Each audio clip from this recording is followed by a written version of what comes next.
So what I would like to do today, I think is really interesting, and if you do or don't, that's up to you, but I think this is really, really fascinating stuff.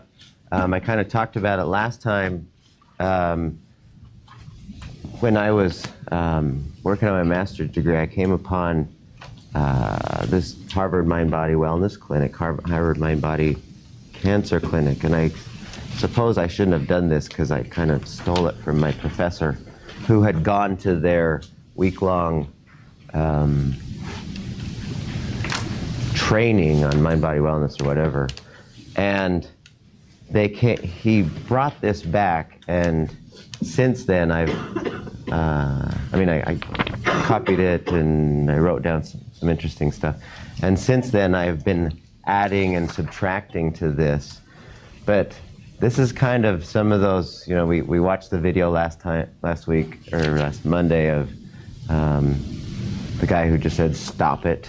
You know, remember that? And he was pretty much, you know, that's how you should think. Well, this is really how we should think for peak wellness. I'm convinced after studying this stuff for 25 years, this is as good as it gets as far as getting ourselves to a state of mind that promotes high-level peak mental, emotional, psychological wellness. So, and I hope this doesn't seem, I can't think of a better way to do this. If as we're starting to go through this, the thought occurs to you, well, Mike, we should do it this way, then please raise your hand because I'll be happy to do it in a different way. But I thought it'd be fun to just, or at least it'd be fun for me, to just kind of talk about it, not me just say it, but let's explore examples, let's see how this fits so that we totally understand what's being said or what each of these ideas are about. Okay? So feel free to think deeply about how these are not just nice thoughts to think about, but how they can be applied situationally in your life. So as we go through this, let's think what these mean. The first one, they say, try to cultivate a beginner's mind. In the beginner's mind, there are limitless possibilities. The expert's mind, there are few. What does that mean? In the expert's mind, there are few. What? It's their way or another. Yeah. Yeah. When you come upon an expert, They know it all. they already do know it all, right? And I love that Zen kind of story that talks about the guy who's comes to the Zen master and he says, "Tell me what I need to know about Zen."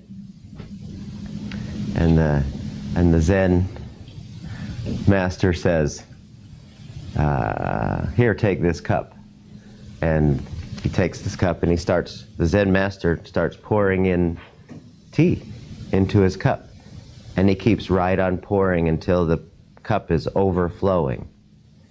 And he says, "Your mind is like this cup. It's so full of your own ideas that there's no room for anything else to be put in there." And so the beginner's mind means you kind of go with an idea, I really don't know if I know anything, and being okay with that. Does that make sense?